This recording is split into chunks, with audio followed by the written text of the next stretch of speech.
अभी हाल ही में आपने नोटिस किया होगा कि जीएसपीएल कंपनी का लोअर सर्किट लगा था और कंपनी का शेयर प्राइस जो है अपने 52 वीक लो पे आके खड़ा हो चुका है।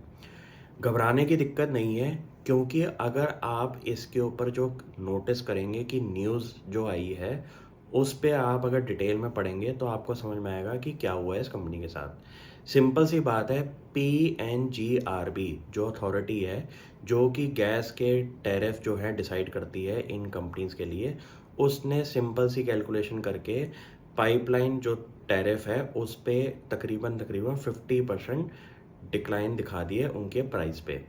सिंपल सी बात है कि आज की डेट में जीएसपीएल कंपनी ने बोला था कि हमार को तो अपने प्राइस के अंदर रिवीजन चाहिए, बल्कि उल्टा होके इनके एग्जिस्टिंग प्राइसेस को कंपनी ने कम कर दिया। अब आपको ये देखना पड़ेगा कि इस न्यूज़ के आते ही दुनिया भर के एनालिस्ट कम्युनिटी ने कंपनी के शेयर प्राइस पे क्वेश्चन कर दिया कि यहाँ पे तो कंपनी की प्रॉफिटेबिलिटी ख़राब होएगी, 30-40% का कंपनी का अर्निंग पर शेयर टूट जाएगा अगले 1 साल के टाइम पीरियड में। आप अगर हिस्ट्री चेक करेंगे ना, तो ये सेम पीएनजीआरबी अथॉरिटी जो है हर 3-4 साल के अंदर ऐसी कोई न्यूज़ लेके आती है, कंपनीज के प्राइस टूट जाते हैं। ये सेम चीज़ हमारी आईजीएल गैस के साथ भी हुई थी और बाकी कंपनीज के साथ भी हो चुकी है।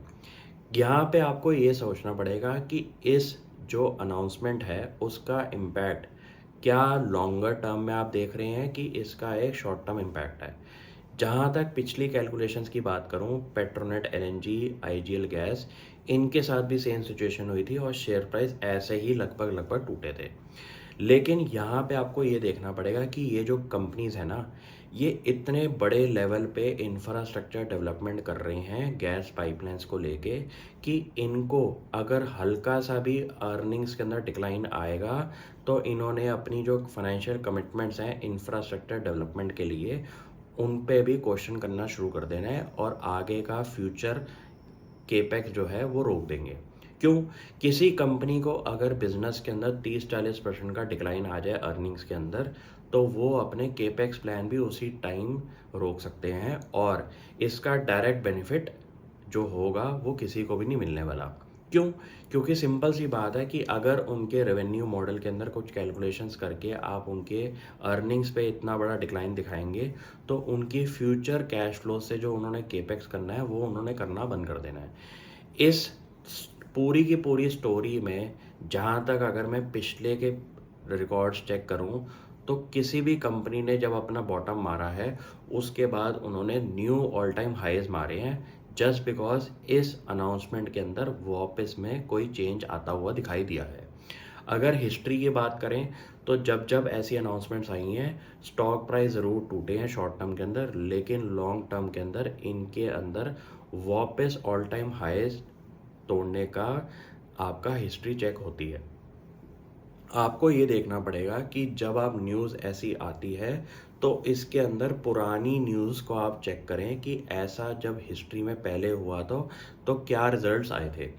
यहाँ पे जितनी भी अर्निंग डिक्लाइन की कंपनी बात कर रही है और मैनेजमेंट ने भी सेम चीज़ बोली है, तो वहाँ पे आपको ये देखना पड़ेगा कि वापस after effect in change of this announcement क्या आएगा।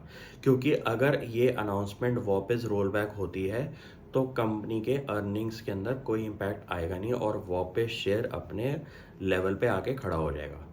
ऐसे टाइम पीरियड के लिए आपको वेट करना है और चेक करना है कि नेक्स्ट न्यूज़ के अंदर क्या होता है, क्योंकि इसके अंदर रेगुलेटरी इन्वायरमेंट जब चेंज होता है टैरिफ्स को लेके, तो जो एग्जिस्टिंग कंपनी है वो इसको लेके लड़ाई करती है कोर्ट में जाके और कोर्ट का फाइनल वर्डिक्ट इसके ऊपर अप्लाई होगा। तो इस चीज़ के लिए आपको वेट करना पड़ेगा। Thank you.